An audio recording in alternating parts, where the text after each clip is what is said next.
കഴിഞ്ഞ ദിവസം എനിക്ക് വളരെ വേണ്ടപ്പെട്ട ഒരാൾ എന്നോട് സംസാരിക്കുന്നതിൻ്റെ ഇടയിൽ എന്നെ ഒന്ന് ആക്കി ചോദിച്ചു, നീ ഇപ്പോൾ യൂട്യൂബ് വീഡിയോ ഒക്കെ ഇട്ട് വലിയ കണ്ടന്റ് ക്രിയേറ്റർ ആയില്ലേന്ന്. ശരിക്കും യൂട്യൂബ് വീഡിയോ ഇടുന്നവരെല്ലാം വലിയ കണ്ടന്റ് ക്രിയേറ്റേഴ്സ് ആകാൻ വേണ്ടിയാണോ? നമുക്ക് അതിനെക്കുറിച്ച് സംസാരിച്ചാലോ? Welcome to day 28 of 100 days challenge. Actually speaking, ഞാൻ പണ്ട് മുതലേ ഈ യൂട്യൂബ് ആണേലും ഇൻസ്റ്റഗ്രാം ആണേലും ഒക്കെ യൂസ് ചെയ്തുകൊണ്ടിരുന്നതെന്ന് പറഞ്ഞാൽ എനിക്ക് വേണ്ട നല്ല മെമ്മറീസ് അതിൻ്റെ അത് സ്റ്റോർ ചെയ്യാൻ വേണ്ടിയാണ്. പിന്നെ ഞാനത് പ്രൈവറ്റ് ആക്കി ഇട്ടിട്ടില്ല, കാരണം എനിക്ക് പാസ്വേഡ് മറന്നു പോകുന്നൊരു ശീലമുണ്ട്. ഞാനത് പ്രൈവറ്റ് ആക്കി ഇട്ട് കഴിഞ്ഞാൽ ഞാൻ നാളെ എൻ്റെ പാസ്വേഡ് മറന്നു പോകും. അങ്ങനെ ഞാൻ ആ പാസ്വേഡ് മറന്നു പോയാൽ എൻ്റെ ആ അക്കൗണ്ടേ പോകും. പിന്നെ എനിക്ക് ഈ ഫോട്ടോസോ ഞാൻ ഈ സേവ് ചെയ്തിടുന്ന വീഡിയോസോ ഇതൊന്നും എനിക്ക് കാണാൻ പറ്റത്തില്ല.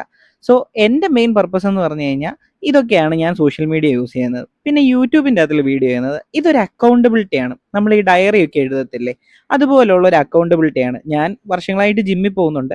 എന്തെങ്കിലും മാറ്റമോ എന്തെങ്കിലും ഒരു പ്രോഗ്രസ്സോ ഒന്നും ഞാൻ ഇതുവരെ ശ്രമിച്ചിട്ടില്ല. പക്ഷേ ഈ വട്ടം എനിക്കൊരു ആഗ്രഹമുണ്ട്. അത് കുറച്ച് മാറ്റം കൊണ്ടുവരണം, കുറച്ച് അക്കൗണ്ടബിലിറ്റി കൊണ്ടുവരണം. പിന്നെ ഇതൊന്നും അങ്ങനെ എല്ലാവർക്കും പറ്റാത്തതായ വലിയ കാര്യങ്ങളൊന്നുമല്ല. മൊബൈലുള്ള എല്ലാവർക്കും പറ്റും, എല്ലാവരും ചെയ്യണം സത്യം പറഞ്ഞാൽ.